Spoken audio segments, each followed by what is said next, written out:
Bienvenue dans cette nouvelle édition du 12-15. Voici les titres de l'actualité. Les experts du continent sont réunis à Niamey, la capitale nigérienne, depuis ce jeudi 5 juin. À l'ordre du jour, la mise en œuvre de la zone de libre-échange continentale.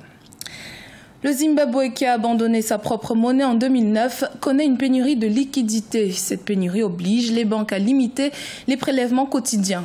Et puis nous allons découvrir le portrait du Béninois Julien Afaton, champion du monde de Scrabble 2014.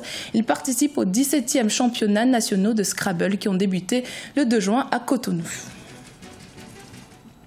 Mais tout d'abord, les ministres des Affaires étrangères du Burkina Faso, du Niger, du Tchad et de la Mauritanie étaient réunis ce lundi 5 juin à Bamako au Mali pour faire le point sur l'avancée du G5 Sahel.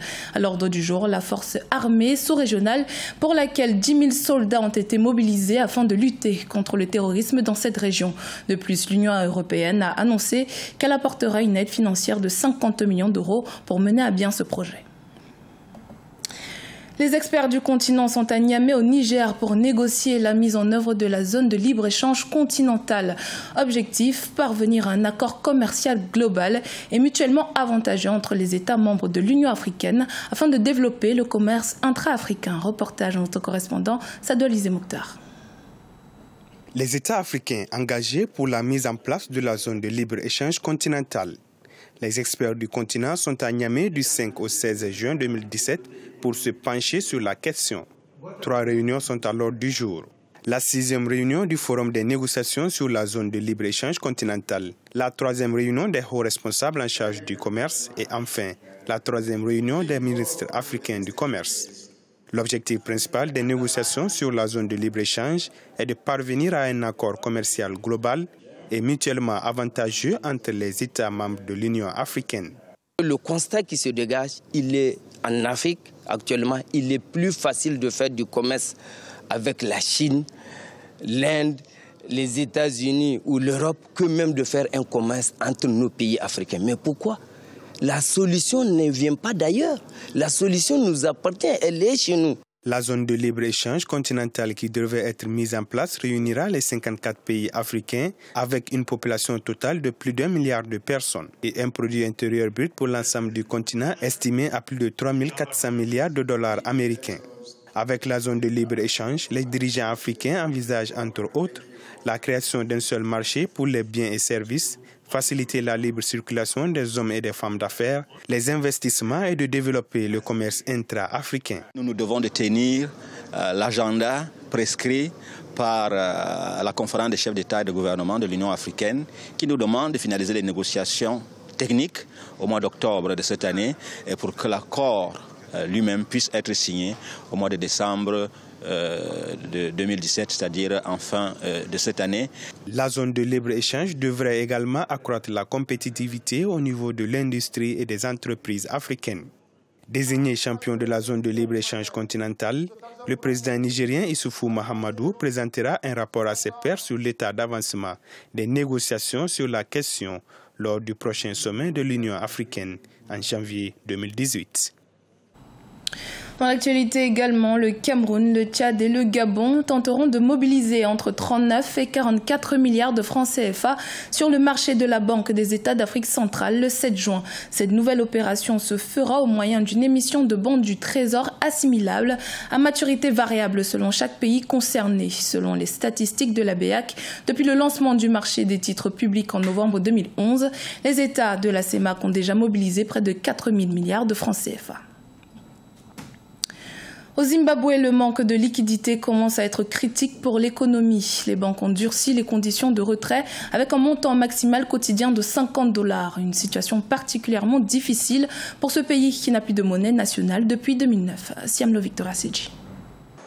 Au Zimbabwe, les conséquences sociales de la crise monétaire se ressentent durement. La baisse de liquidité contraint les habitants à faire la file d'attente dans des conditions plus que pénibles devant les banques locales. Les pénuries de devises au cours des 12 derniers mois ont obligé les banques à fixer un retrait maximal quotidien d'environ $50 américains par jour. Les banques du pays ferment à 15 h en semaine et vers midi le samedi.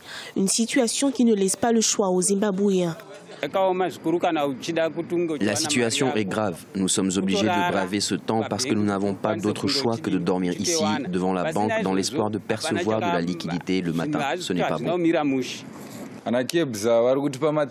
Comment vais-je payer les frais de scolarité, payer le loyer, nourrir ma famille avec $30 américains? Nous finissons par dormir ici dans l'espoir d'obtenir de l'argent. Les pénuries de devises et de liquidités ont frappé les dépenses des consommateurs. Du côté des entreprises, les prêts deviennent difficilement remboursables, ce qui oblige les banques à limiter les prélèvements quotidiens. Cette crise est essentiellement une crise de confiance dans le secteur financier en général et dans les banques en particulier. Cela explique la pénurie de nouveaux dépôts en espèces dans le système. Le système financier affirme avoir des dépôts de $6 milliards, mais des sources indiquent qu'il y a très peu de dépôts physiques. Ce qui se passe en ce moment, c'est que pour se protéger, les gens retirent simplement leur argent. Le Zimbabwe a abandonné sa propre monnaie lors de la crise de l'hyperinflation en 2009 au profit du dollar américain. Une situation qui s'est révélée fatale pour l'économie. Les autorités ont tenté d'émettre des obligations pour soulager la pénurie de fonds.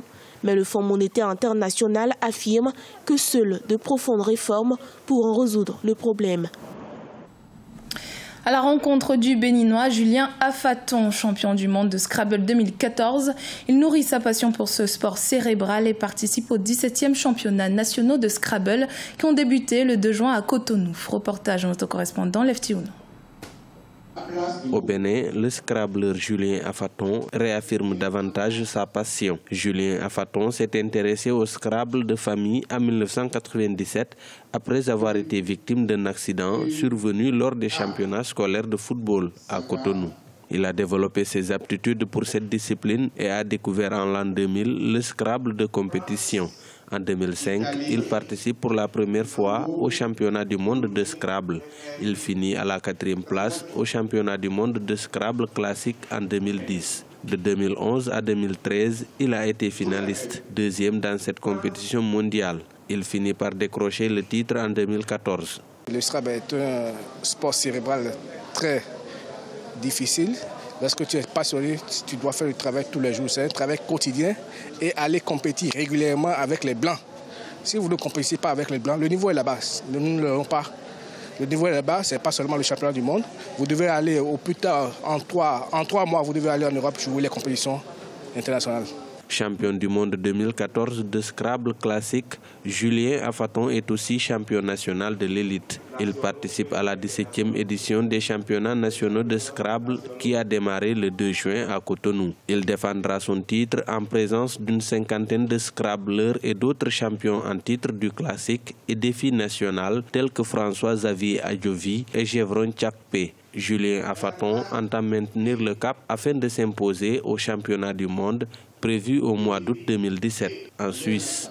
Mon projet, c'est de créer une école pour les jeunes, pour encadrer les jeunes, parce que j'ai déjà la quarantaine. Il faut que j'encadre les jeunes pour la relève.